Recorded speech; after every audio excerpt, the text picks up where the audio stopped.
साल पहले खालनपुर गांव में एक पान वाला रहता था जिसका नाम था बाबू पान वाला। गांव में उसका छोटा सा ठेला था। उसके हाथ का मीठा इलायची पान बहुत मशहूर था। ठेले में पान के साथ साथ बबलू, बिस्किट्स, नान खटाई, फरसान इत्यादि खाने की चीजें भी बेचता था। वो इस ठेले से हुई कमाई से अपना घर चलाता था और अपने बेटे यश को कॉलेज में पढ़ाता था। लेकिन यश को अपने पिताजी का पान बेचना बिल्कुल पसंद नहीं था। वो रोज अपने दोस्तों के साथ अपने पिताजी के पान के ठेले के सामने से गुजरता था। लेकिन जब बाबू उसे मदद के लिए पुकारता, वो कान में हेडफोन डाल के अनसुना करके वहाँ से निकल जाता था। बेटा यश, जरा ये पान धो देना। यश, यश, अरे सुनो तो। एक दिन बाबू तेज बुखार की वजह से बीमार पड़ गया। उसने यश को बुलाया। बेटा, मुझे नहीं लगता मैं अगले 5-6 दिन काम कर पाऊंगा। तुम जानते हो, हमारा घर पान के ठेले पर ही चलता है। तुम्हारी अब गर्मियों की छुट्टियां चल रही है। मैं चाहता हूँ कि कुछ दिनों के लिए हमारा पान का ठेला तुम संभालो। क्या मैं पान का ठेला चलाऊं? क्या बात कर रहे हैं आप पिताजी? क्या इसलिए आप मुझे पढ़ा लिखा रहे? अब और ज्यादा शर्मिंदा मत कीजिए। पहले ही मुझे मेरे दोस्तों के सामने शर्मिंदा होना पड़ता है। ठीक है, तो आज से एक काम करना, तुम्हारे उन्हीं दोस्तों के घर खाना खाने जाना, उन्हीं से कॉलेज की फीस भी लेना और चाय नाश्ता वही कर लेना। बाल मूछ काटने के लिए भी पैसे उन्हीं से लेना, और हाँ, मोबाइल रिचार्ज भी उन्हीं से करवा लेना। मोबाइल रिचार्ज का नाम सुनते ही यश डर गया। नहीं नहीं, ठीक है, कुछ ही दिनों की बात है ना। मैं संभाल लूंगा आपका पान का ठेला। वैसे भी मैं एक संस्कारी बेटा हूँ, इतना तो आपके लिए कर ही सकता हूँ। चलो अच्छा है, देर से ही सही तुम्हें अकल तो आई। आओ, मैं तुम्हें पान लगाना सिखाता हूँ। पिताजी मजाक अच्छा कर लेते हो आप। ऐसे बोल रहे हो जैसे टाइटैनिक चलाना सिखा रहे हो। रहने दो, मैं लगा दूंगा पान, आखिर ग्रेजुएट स्टूडेंट हूँ। अगले ही दिन से यश ने पान के ठेले पर आना शुरू किया। क्योंकि दुकान में बहुत गर्मी हो रही थी, उसने वहाँ कूलर लगवाया, चेयर पर कुशन डालकर फिर कान में हेडफोन डाल के आराम से गाने सुनने लगा। कुछ देर बाद एक कस्टमर ठेले पे आया।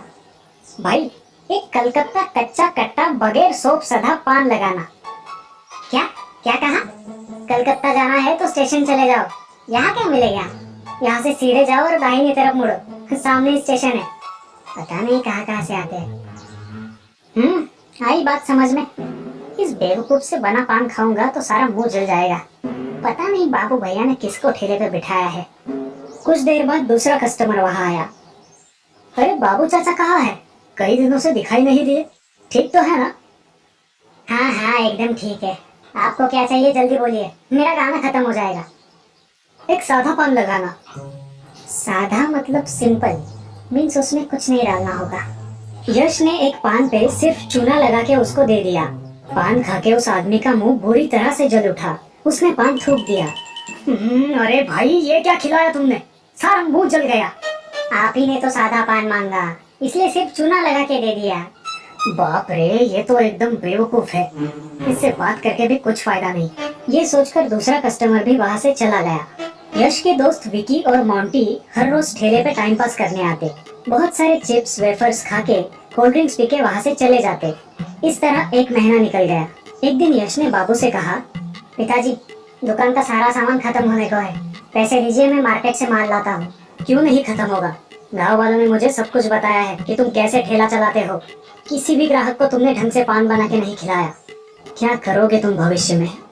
देखो, मैंने कुछ पैसे जोड़कर गांव में 2 एकड़ जमीन खरीदी है, पूरे 10,000 रुपए में। अगर अगले 1 महीने में तुमने 10,000 नहीं कमाए तो मैं वो जमीन किसी अनाथ आश्रम को दान कर दूंगा, तब तुम्हारी अकल ठिकाने आएगी। ये सुनकर यश डर गया। अगले ही दिन वो जब ठेले पे बैठा था, यार ये तो बड़ी मुसीबत हो गई, कुछ तो जुगाड़ करना होगा। 10,000 रुपए कहाँ से लाऊं?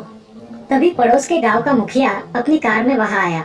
सुनो, परसों मेरे बेटे की शादी है और कल मेहंदी। दोनों दिन खाने के बाद मेहमानों को बढ़िया पान खिलाना है। मैंने तुम्हारे मीठे पान के बारे में बहुत सुना है। दिन के 200 पान लगेंगे और वहाँ आके तुम्हें ताजे ताजे पान मेहमानों को खिलाने होंगे। कर पाओगे? ये तो बहुत अच्छा मौका है पैसे कमाने का। हाँ हाँ जरूर, क्यों नहीं। उसने अपने दोस्त मोंटी और विकी को बुलवाया। सुनो, मैं बाजार से पान पत्ते और सुपारी लाता हूँ, तुम लोग इस लिस्ट में जो सामान लिखा है वो सब ले आओ। दूसरे ही दिन यश ने मुखिया के बंगले के बाहर लगे मंडप में पान का ठेला लगाया और अपने दोस्तों के साथ मिलकर मीठे पान बना के वहाँ सजाए। खाना खा के एक मेहमान वहाँ आया। एक मीठा पान खिलाओ भाई, सौंफ डाल के। हाँ सर, अभी बनाता हूँ। विकी जरा सौंफ देना। सौंफ मांगते ही विकी ने साबुन निकाल के यश को दिया। साबुन देख के यश ने विकी को एक जोर का थप्पड़ मारा। अरे उल्लू, सौंफ और सोप का अंतर नहीं पता तुझे? मूर्ख, इज्जत का फालूदा कराएगा क्या? फिर जैसे तैसे मैनेज करके यश ने मेहमानों को मीठा पान खिलाया। एक एक करके मेहमान आते गए। यश सबको पान खिलाता गया। थोड़ी देर के बाद सारे मेहमान चिल्लाने लगे। मेहमानों की हालत देख के मुखिया डर गया और यश के पास आया। ये क्या खिलाया तुमने पान में? सब लोगों के मुंह जल रहे हैं। यश ने मोंटी की तरफ देखा। अरे अच्छा वाला ब्रांडेड चूना लाया हो, पेंट की दुकान से। क्या तुमने दीवार पर लगाने वाला चूना डाला है पान में? यश डर गया। मूर्ख कहीं के, सारे मेहमानों के सामने मेरी इज्जत मिट्टी में मिला दी है तुमने। मैं तुम्हें नहीं छोड़ूंगा, अभी पुलिस को बुलाता हूँ। ये कहकर मुखिया ने फोन लगा के तुरंत उस गांव की सीनियर इंस्पेक्टर को बुलाया। इंस्पेक्टर तीनों को चौकी ले गए और जेल में डाल दिया। कुछ देर बाद बाबू वहाँ आया। अब समझ में आया बेटा, टाइटैनिक बनाना और चलाना जितना मुश्किल है उतना ही ये पान बनाना भी। किसी भी काम को हल्के में मत लो। तुम तो बुद्धू हो ही, साथ में तुम्हारे ये दोस्त भी मूर्ख है।